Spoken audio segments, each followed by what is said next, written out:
Okay, so from this video onwards will be looking at the topic of breast. इसमें पहले हम कुछ benign lesions पढ़ेंगे breast से रिलेटेड, फिर हम ब्रेस्ट कार्सिनोमा की बात करेंगे। और ये थोड़ा एक्सटेंसिव टॉपिक है ब्रेस्ट डिजीज़ का इटसेल्फ, तो it will take an amount of time, ठीक है। तो जो पहला हमने टॉपिक पढ़ना है ब्रेस्ट टिश्यू से रिलेटेड, जो हमने ब्रेस्ट की लेजन्स पढ़नी है, उससे पहले हमें पता होना चाहिए कि ब्रेस्ट का नॉर्मल स्ट्रक्चर है कैसा, so that we can take a look at its different diseases. अब ये इमेज बहुत इंपॉर्टेंट है, हमें पता है कि ब्रेस्ट पे जो इसका वो you can say functioning unit है, वो तो ब्रेस्ट के ग्लैंड्स है ना, जिन्होंने मिल्क प्रोडक्शन करनी है, वो ग्लैंड्स अरेंज हुए होते हैं in the form of these lobules, ठीक है। अब एक लोब्यूल में डिफरेंट मिल्क प्रोड्यूसिंग ग्लैंड्स होंगे, ठीक है।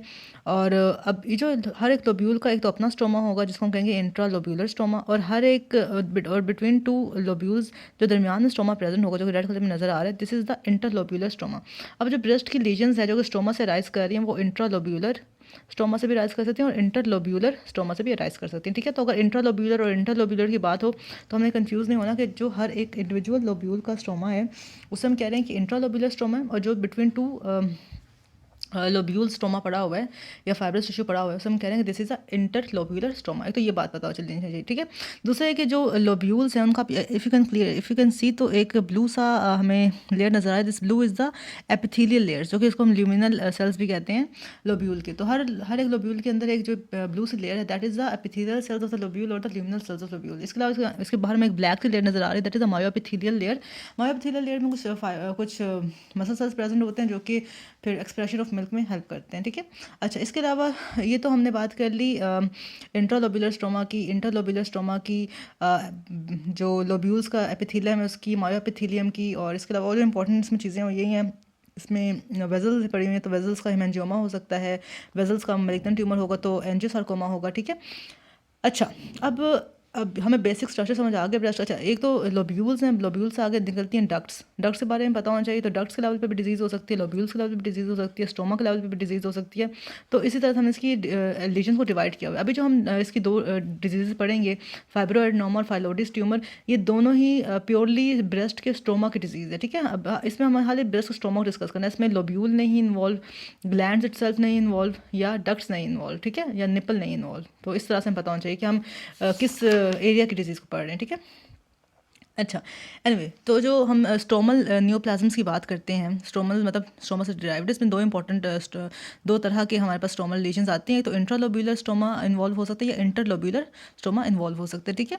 अच्छा, इसमें जो दो इंपॉर्टेंट स्टोमल डिजीजेज हैं, तो बिनाइन फाइब्रोएडेनोमा है, दूसरा है फाइलोडिस ट्यूमर। फाइलोडिस ट्यूमर भी रिलेटिवली बिनाइन ही होता है, but some of its variants can undergo metastasis as well, ठीक है। लेकिन overall fibroadenoma and phyllodes tumour are relatively benign stromal lesions of the breast, जिसमें से जो फाइब्रोएडेनोमा है तो प्योरली बिनाइन होता है, जबकि जो phyllodes tumour it has a potential to metastasize. ये तो ये बात होगी, ठीक है। अच्छा, बाकी हम ये कहते हैं कि इनमें जो ड्राइवर म्यूटेशंस होती हैं वो सेम जीन से ही ड्राइव हो रही होती हैं, इसलिए ये दोनों रिलेटेड नियोप्लाज्म दोनों स्टोमा को इन्वॉल्व कर रहे होते हैं। बाकी morphology is the most important part here, तो उसमें हम यही कहते हैं कि ये जो ट्यूमर है ड्राइव होते हैं फ्रॉम द इंट्रालोब्यूलर स्टोमा, ठीक है, as you can see in this image as well. तो ये जो स्टोमा है, ये जो फाइब्रोएडेनोमा की इन्वॉल्वमेंट वाला स्टोमा दिखा रहे हैं, एज यू कैन सी कि ये ग्रीन वाला जस्ट इन्वॉल्व है ना पोर्शन, तो ग्रीन वाला तो जस्ट इंट्रालोब्यूलर स्टोमा है। तो फाइब्रोएडेनोमा में यू शुड नो कि जस्ट इंट्रालोब्यूलर स्टोमा इन्वॉल्व होता है, रेड वाला इन्वॉल्व नहीं हुआ ना, मतलब कि इंटरलोब्यूलर स्टोमा स्पेयर है, ओनली द इंट्रालोब्यूलर स्टोमा, मतलब हर एक लोब्यूल्स का इंडिविजुअल स्टोमा इन्वॉल्व होता है, ठीक है। अच्छा, तो यहाँ पे ये लिखा हुआ है कि tumours are derived from the intralobular stroma and are composed of both stromal cells and epithelial cells. अब आपको मैंने बताया था कि जो लोब्यूल्स हैं इनके एक तो इनका स्टोमा है, स्टोमा में तो फाइब्रोब्लास्ट पड़े हुए हैं ना, स्टोमल सेल्स हैं जो कि, इसके अलावा जो ल्यूमन है इन लोब्यूल्स का, उसको लाइन किया वो ल्यूमिनल सेल्स ने, तो उसको तो एपिथेलियल सेल्स हैं। अब जो आपने बात याद रखनी है कि जो फाइब्रोएडेनोमा है ना, इसमें एपिथेलियल सेल्स की भी इन्वॉल्वमेंट होती है, ठीक है, ल्यूमिनल एपिथेलियल सेल्स की भी या लोब्यूलर एपिथेलियल सेल्स की भी इन्वॉल्वमेंट होती है, साथ में स्टोमल सेल्स की भी इन्वॉल्वमेंट होती है, याद रखना है, ठीक है। जबकि जब हम फाइलोडिस ट्यूमर की बात करेंगे, विच इज दिस वन, इसमें ना ज़्यादा इन्वॉल्वमेंट फाइब्रोब्लास्ट की होती है, स्टोमल सेल्स की होती हैं, इसमें एपिथेलियल सेल्स की इतनी इन्वॉल्वमेंट नहीं होती, so you should keep this thing in mind. अच्छा, ये बात होगी। अच्छा, इसमें ये लिखा हुआ है कि जो फाइब्रोएडेनोमा की अगर हम बात करें तो इट इज़ कंपोज्ड ऑफ, मतलब फाइब्रोएडेनोमा एज वेल एज फाइलोडिस ट्यूमर दोनों का ही बायोफिजिक्स का ग्रोथ पैटर्न होता है कि both contains both contain stromal cells as well as epithelial cells। और उसमें होता ये है कि जब न्यूप्लास्टिक प्रोलिफरेशन होती है ना लोब्यूलर फाइब्रोब्लास्ट की, that stimulates the reactive proliferation of lobular epithelial cells as well. जब फाइब्रोब्लास्टिक प्रोलिफरेशन होती है उससे रिएक्टिव प्रोलिफरेशन शुरू हो जाती है लोब्यूलर एपिथेलियल सेल्स की। अच्छा, as the intralobular fibroblast proliferate they push and distort the epithelial cells so that they form elongated slit like structures rather than round acini. अच्छा, नॉर्मल तो हम देखते हैं, नॉर्मल तो एक लोब्यूल ऐसा होना चाहिए ना, राउंड ऐसे नहीं होना चाहिए लोब्यूल की, लेकिन जब फाइब्रोब्लास्ट की ग्रोथ ज़्यादा होती है तो वो पुश करते हैं epithelial cells of the lobules को, and the lobules attain a very slit like elongated configuration as you can see. Fibroadenoma में भी जो लोब्यूल्स हैं वो स्लिट लाइक हो गए हैं, और जो फाइलोइडिस ट्यूमर है उसमें भी लोब्यूल्स स्लिट लाइक हो गए। तो ये आपने बात जहन में रखनी है, ठीक है, क्योंकि स्टोमल सेल्स की या फाइब्रोब्लास्ट की ओवर ग्रोथ हो रही है, ठीक है, जो पुश कर रही है एपिथेलियल सेल्स को।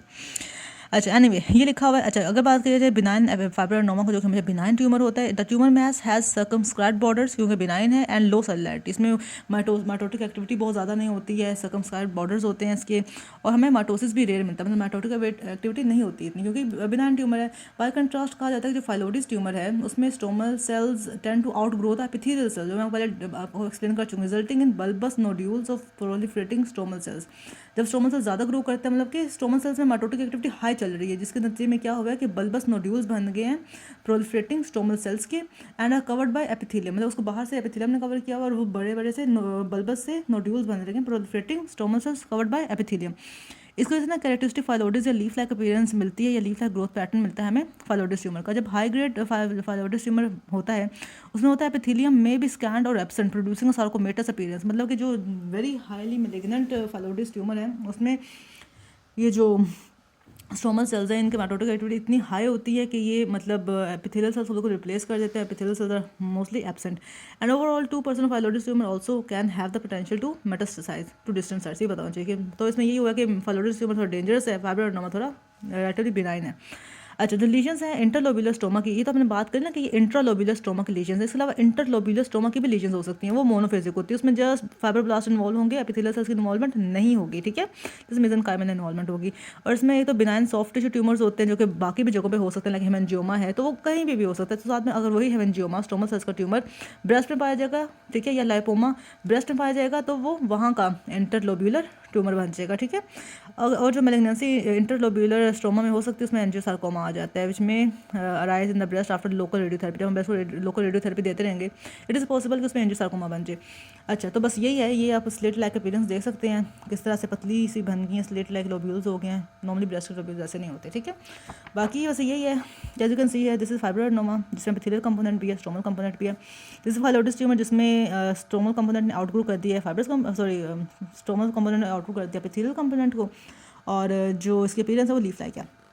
बाकी इंटरलोब्यूलर स्टोमा में हेमेंजियोमा देख सकते हैं, लाइपोमा इंपॉर्टेंट है, और जो है बना नहीं हुआ आई थिंक, और एंजियोसार्कोमा एक मैलिग्नेंट काउंटर पार्ट है हेमेंजियोमा का इन द इंटरलोब्यूलर स्टोमा। तो that is all about the stromal lesions of the breast. Next video में हम बिनाइन लीजन्स जो बाकी दो रह गई हैं, फाइब्रोसिस्टिक चेंज जो पेपिलोमा है वो देखेंगे, but that is it for now.